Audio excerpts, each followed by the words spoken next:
You saw us kind of go back and forth. Joe's like, look, Germany can take the hit. They're going to reach a deal. This is not a big deal. And I'm saying, I don't know. I think Greece has the power. What do you guys think? Go. Okay. It's in Germany's benefit in the long run to have these weak members in the periphery. And if the cost for that is that they have to occasionally make adjustments or relax the rules or even some transfer payments, it is well worth it. And here's the reason why. Imagine the strength of the Deutschmark if Germany was on their own. They have very low budget deficits, a very strong financial position. They would be in the same boat as Switzerland with a very strong currency. So while they don't like politically, it's not a popular thing for them to be helping along these weaker members. It gives them a weaker currency than they would otherwise have, and that matters to an export powerhouse like Germany. Michael, so it's that cost of membership in the club. You were laughing at Carl, but I wasn't laughing at Carl. I was laughing at your comment. What? No, laugh at me. It's fine. No, that was a really good response because my response is kind of the same. Does Germany doesn't have to go to the Deutschmark.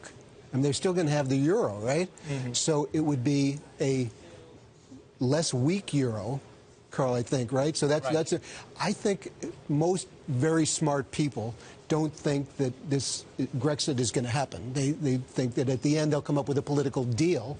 And I think that there's a very decent chance that the people in charge might say, I'm not so sure that's the right thing to do. I think it's possible that Greece could exit. I think it's possible.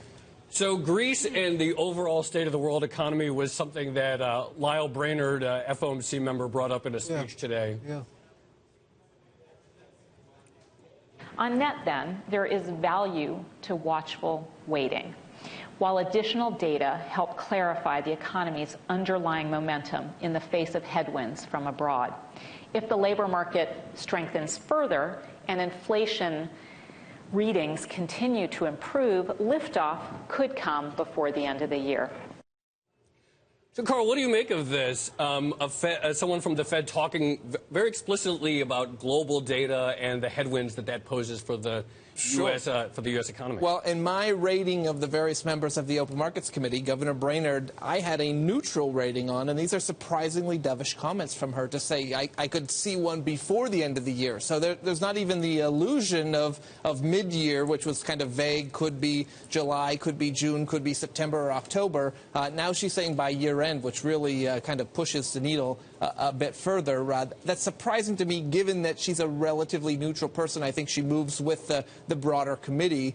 So I'll be tuning in on Friday after the jobs report when New York Fed President Dudley, a dove, gives some remarks, and he'll have the benefit of having seen the employment report. So if he is in fact saying, yeah, well, December is the new target, that would be a significant shift. Michael, you actually have to put money to work. So how do you deal with that when it seems like every day we have a Fed speak that come out hawkish or dovish? I mean, this is what makes Carl crazy. Or every half an hour a Greece headline.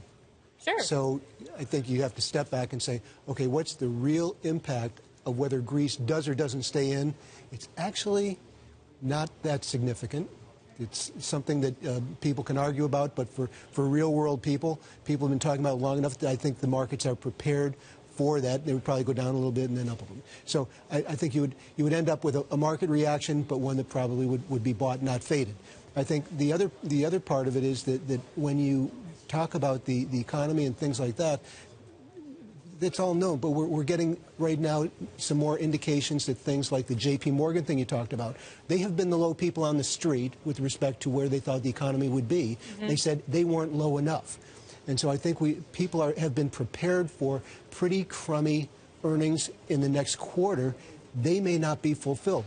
This is a long-winded way of saying we may be surprised to the upside in the next quarter in terms of earnings, because pessimism is rampant, beginning with people talking about things like the Fed. The Fed, Larry Fink just came out with the same, September is when they're going to do it. I think most people expect that. I think Brainard and others think the same thing. And if they go ahead and do that, the market probably will say one and done makes sense, and that's what the Fed has been doing. The market's been like a lot of little kids with respect to the Fed, not listening to the adults in the room. They're saying, we want to do it once. We know it's the right thing to do. When we can do it, we'll do it. We'll do it because it's okay to do, and then we're not going to do anything after that. I think that's what's going to happen in September.